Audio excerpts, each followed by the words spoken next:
Welcome to Spain and the area of Barcelona, and even though it looks sunny, it is freezing cold up here. But nevertheless, today we're going to drive the brand new top model of the Kia Ceed series, which is the new Kia ProCeed, and in our case it's the top version, the GT.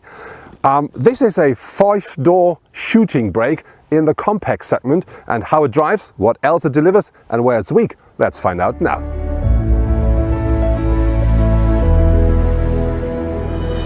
The bonnet and the fender of the Kia ProCeed is exactly the same as with the standard Kia Ceed, but the ProCeed features a completely new front bumper, and with that one, even though it's exactly the same width as the standard Ceed, the car looks even more wide and more sporty on the road. And to give the car the extra sporty look, we do find very often glossy elements like here and here, just to give him the extra kick. And very important with the car, it comes as standard with full LED headlamps and LED daytime running lights. And what I really like is these 4 single lamps here, because that reminds me a bit to the so-called ice cube design of the old Kia Ceed GT.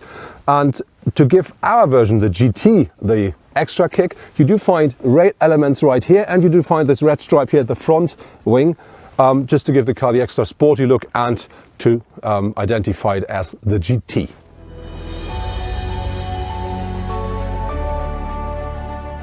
The ProCeed comes in the trim level GT line as standard with 17-inch alloys. Our top version, the GT, comes with 18-inch, which you can of course order as well for the GT line if you want.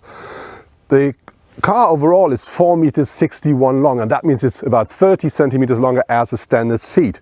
And very important, it's only 1.42 meters low or high. And that makes this car one of the lowest, maybe the lowest in its segment. And very important, that together makes it look so long, so stretched and so sporty. And to underline that, we do find this red line here at the side, as we already saw at the front. And very important with that car is the roof line. We're talking about a shooting brake, so the roof drops slightly to the rear of the car, and this look is underlined by this element here, which really makes the glass look even thinner. And so I think that really gives the car a very sporty kick. And then very important, when you come to the rear, we have a very flat rear window, and we have this very thin tail lights. And I think that reminds me a bit to the Porsche Panamera, which I think for a compact car, it's not too bad. Very important, they come as standard in full LED. And then of course you find the ProCeed sign here, and we do have these chrome exhausts, but they are fake, very important.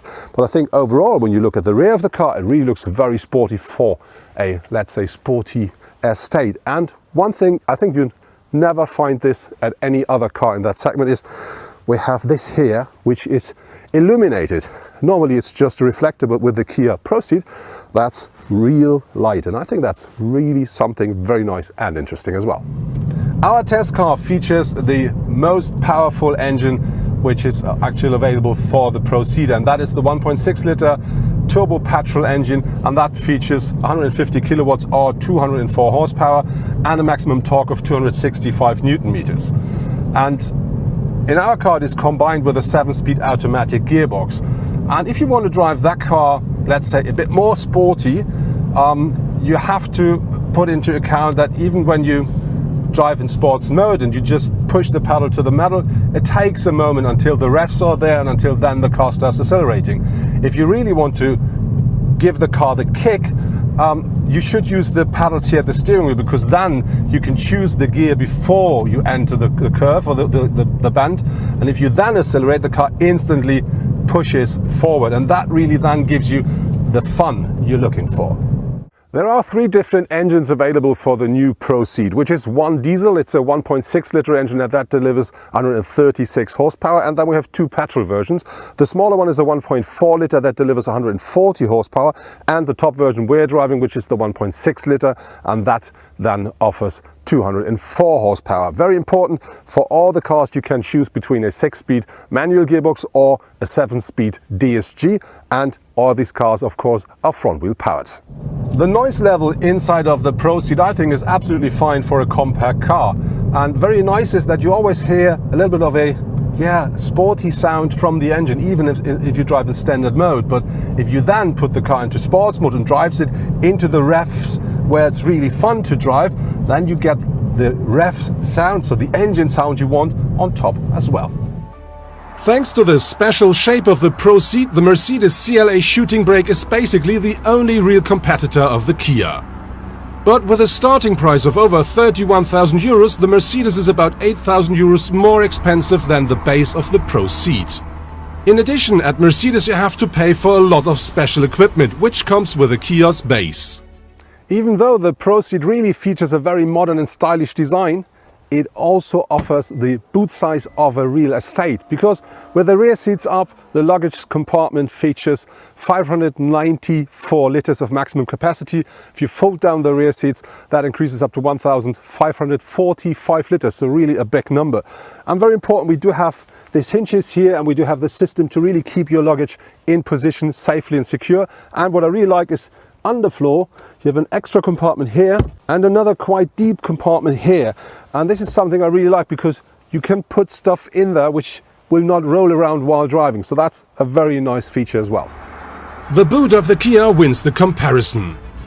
With 495 liters of load capacity, the CLA shooting brake offers about 100 liters less when the rear seats are up. The maximum capacity of up to 1,354 liters of the CLA is about 200 liters less than at the ProCeed.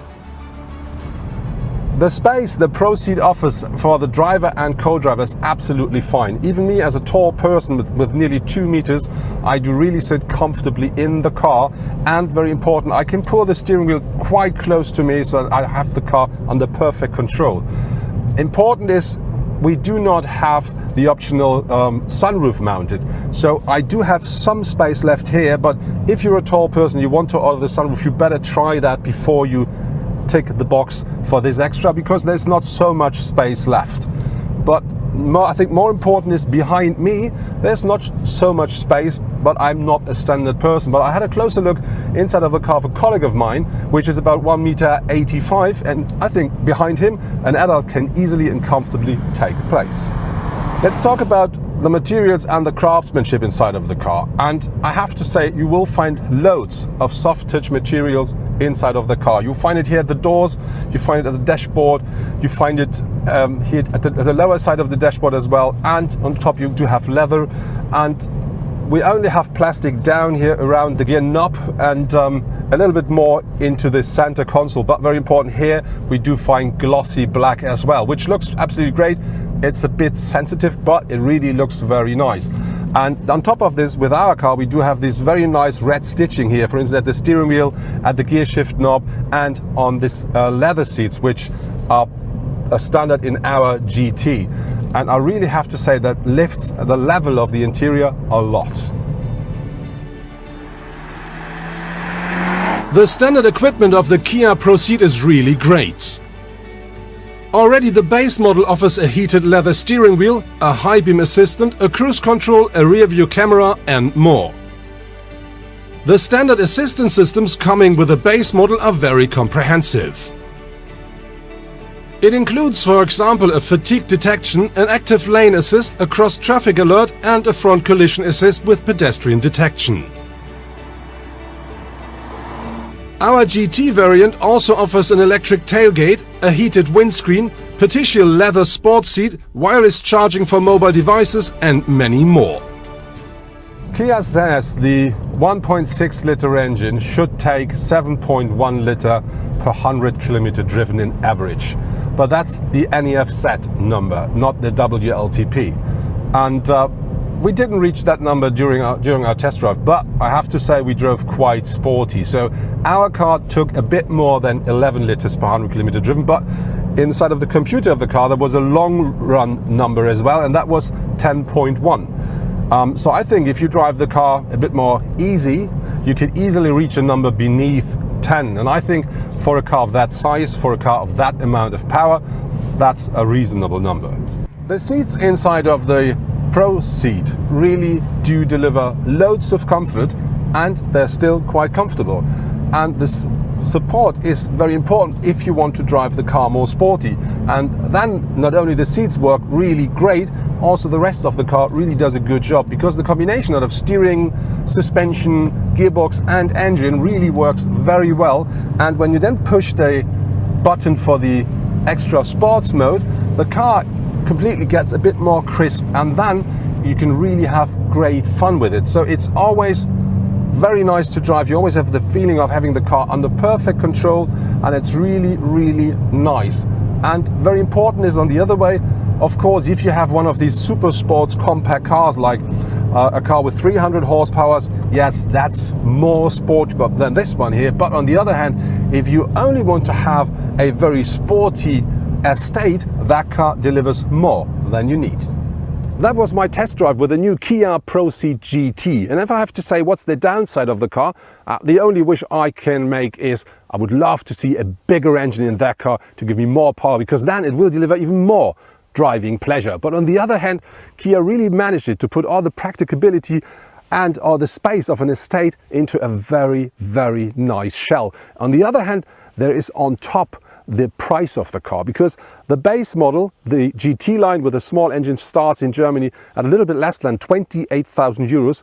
Our car, the GT version with the big 204 horsepower engine and the automatic gearbox, starts at a little bit more than 33,000 euros. And I think these are very, very good arguments for two very nice cars.